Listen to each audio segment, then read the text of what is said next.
ಇನ್ನು honey trap ಮಧ್ಯೆ ಕಾಂಗ್ರೆಸ್ ಶಾಸಕರ ಏಟು ಎದುರೇಟು. ಕುಣಿಗಲ್ ಶಾಸಕ ರಂಗನಾಥ್ರಿಂದ ಬೆದರಿಕೆ ಆರೋಪ ಬಂದಿದೆ.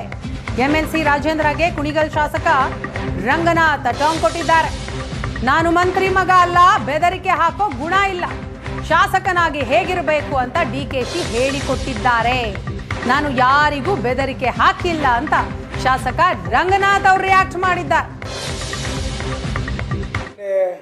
ನಮ್ಮ ಜಿಲ್ಲೆಯ ಎಂಎಲ್ಸಿ ಆದಂಥ ರಾಜೇಂದ್ರ ಅವರು ಕುಣಿಗಲ್ ತಾಲೂಕು ಬೆದರಿಕೆ ಹಾಕಿದ್ದಾರೆ ಅನ್ನೋ ಮಾತನ್ನ ಕೇಳ್ಪಟ್ಟೆ.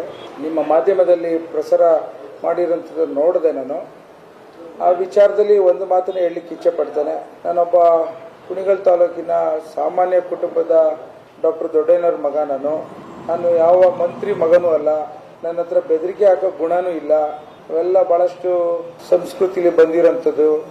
ನಮ್ಮ ಮಾರ್ಗದರ್ಶಕರಾದಂಥ ಡಿ.ಕೆ. ಶಿವಕುಮಾರ್ ಸಾಹೇಬರು ಪಕ್ಷದ ಅಧ್ಯಕ್ಷರಾಗಿ ಒಬ್ಬ ಶಾಸಕರ ಚೌಕಟ್ಟೆಷ್ಟು ನಡವಳಿಕೆ ಯಾವ ರೀತಿ ಇರಬೇಕು ಅನ್ನೋದನ್ನ ಹೇಳ್ಕೊಟ್ಟಿರೋಂಥದ್ದು.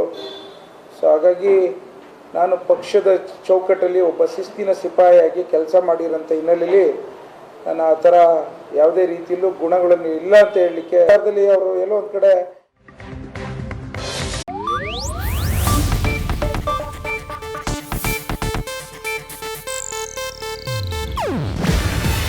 ಇದು ಏಷ್ಯಾನೆಟ್ ನ್ಯೂಸ್ ನೆಟ್ವರ್ಕ್ ಪ್ರಸ್ತುತಿ.